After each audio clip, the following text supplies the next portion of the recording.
Okay, so now after the first segment has been completed and we are entering the last part, the last few months out of the year, I'm expecting for everything to be running. I'm expecting to be hearing about this case, hearing about that case. I want a large group of people hired to handle this project with the justice system because we cannot have people who have never committed a crime sitting in jail. We cannot have people who've never committed a crime sitting in prison. We cannot have a justice system where if you are poor, you are a criminal. So now I'm going to move further in this conversation. We're going to speak about the military. You see, first off, I'm going to first explain to you why we do not allow homosexuals, why we do not give bastards, why we do not allow people that suffer from autism inside of the military.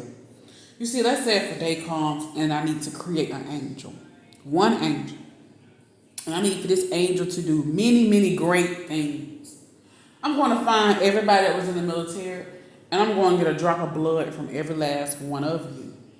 So when that angel is walking, know that angel is walking in your favor. You understand? But if I'm taking blood from everybody that is in the military to create this angel, to just be able to ensure that we have the what you all need, I cannot use the blood of the homosexual. I cannot use the blood of the bastard. I cannot use the blood of whom suffers from a disability. Why? Because the angel would not be created properly. Do you understand what I'm telling you? Now we're going to speak about why are there so many bastards in the United States? Why is there such an alarming rise in so many disabilities? So many people now suffering with autism. So many of them just so messed up. Why are there so many homosexuals? It's due to your justice system causing stress on the people. So what you all are terrorists within the United States. You could have been born here. Your grandmother could have been born here. Your great great great grandfather could have been born here. But you are not a citizen. You lost your citizenship the moment you decided to take a job within the government and you decided to become a criminal. So therefore, what you have been doing silently has been dropping bombs on people's homes. Sorry about that. Within the United States, we have terrorists that you call a judge. We have terrorists that you call attorney. We have terrorists that you call any other government employees that are breaking laws. So they must go. We have the solution to the answer.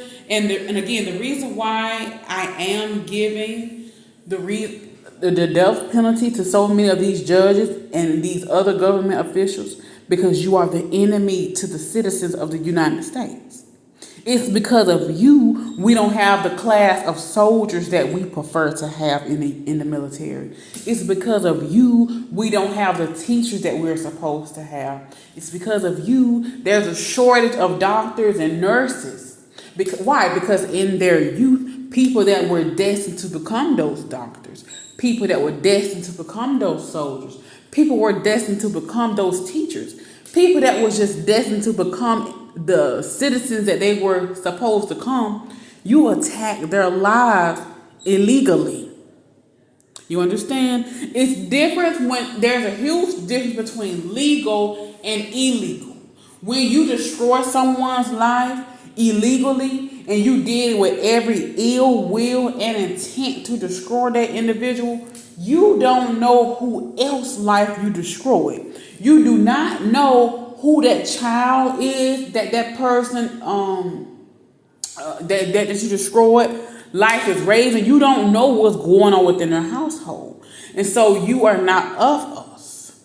And so now, again, I want to have a death penalty over many of these judges, many of these attorneys, many of these police officers, just the government in particular. Here's another reason why. The United States is the 911 of the world, and the United States is not going to lose that position.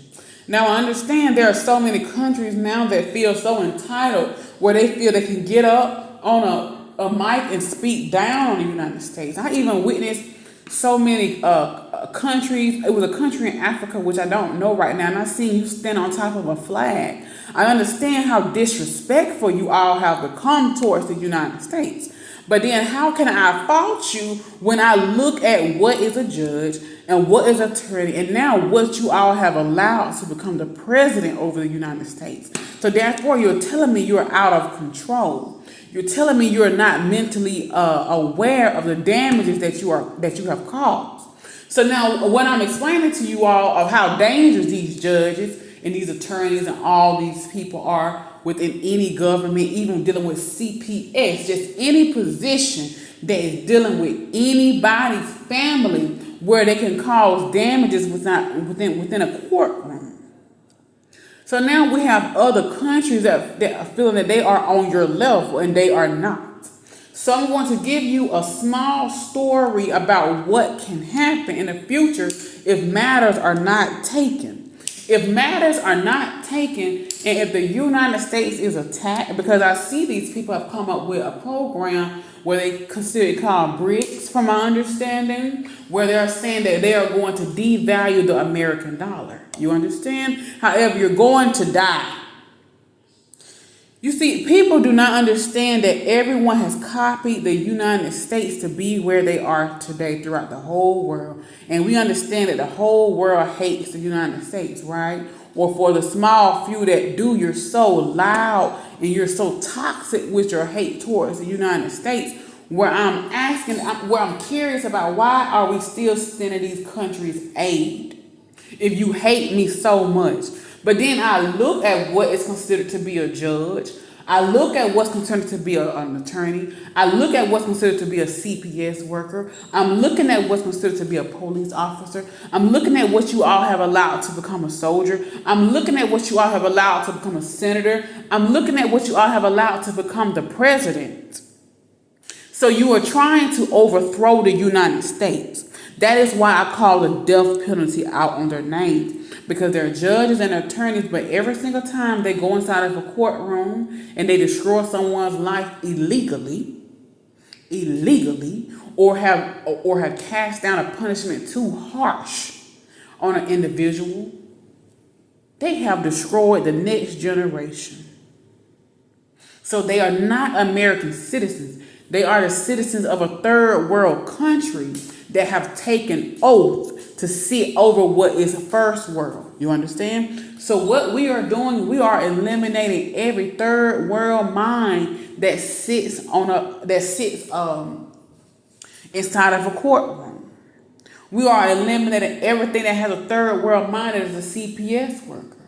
We are eliminating everything that has a third world mind that is in the military. They are to be eliminated. And again, here's another reason why. You see, within the United States, if this does not occur, you're going to lose your freedom of speech. You're going to lose the freedom to go as you please. You're going to lose the ability to wear what you want to wear. You're going to lose the ability to watch what you want to watch on TV. You're going to lose the ability to eat what you want to eat. Do you understand? So what I'm telling you, you are the 911 of the world. And so if the United States is the 911 of the world, we cannot have criminals running the United States. This is supposed to be a safe haven to the world. So when someone needs help, hey, I need to call United States because this is what's going on. I need help.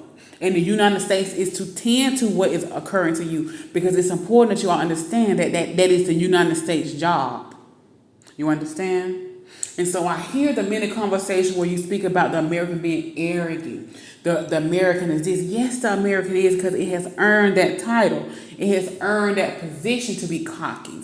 It has earned that position to think it's better than everyone. And maybe when you die, if you are good enough, you can be reborn in the United States as well.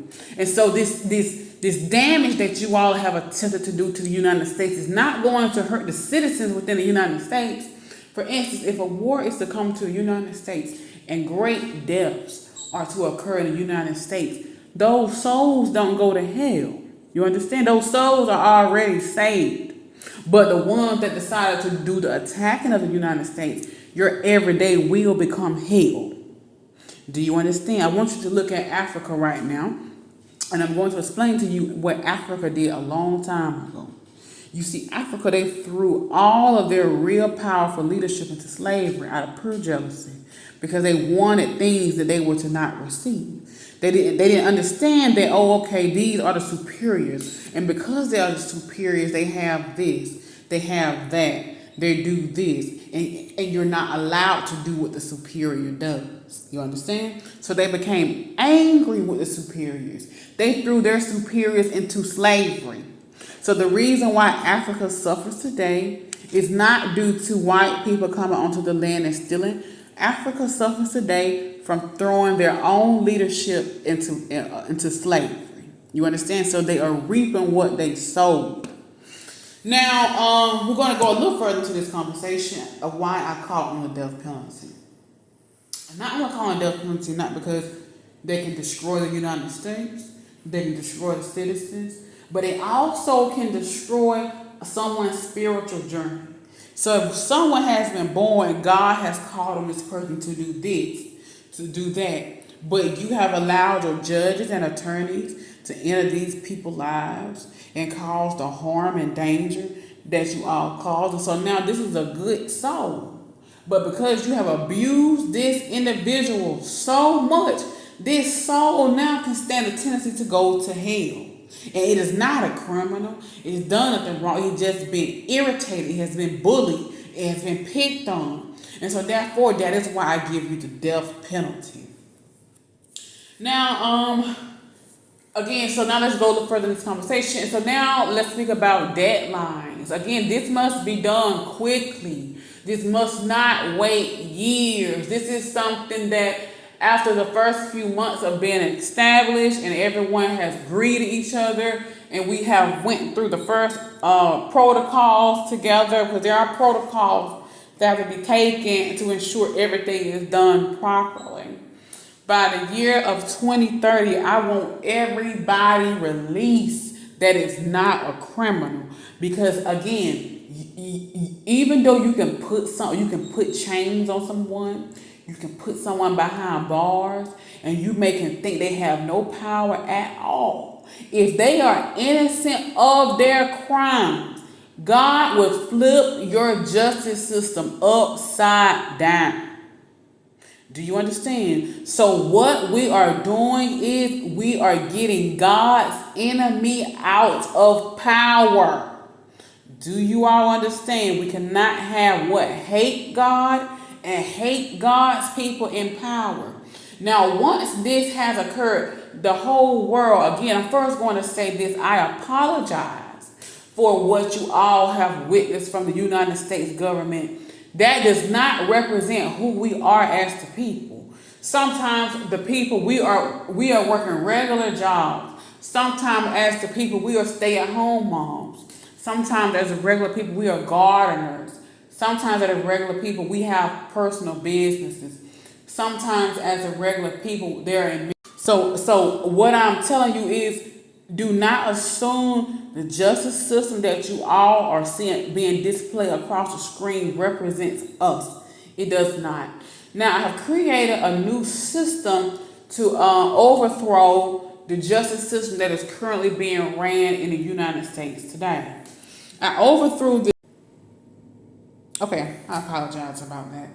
So I guess we're finished with this conversation for now. And again, you guys have a deadline of 2030 to get everyone out of jail, prison, criminal charges, just from being a nuisance in their life. Thank you.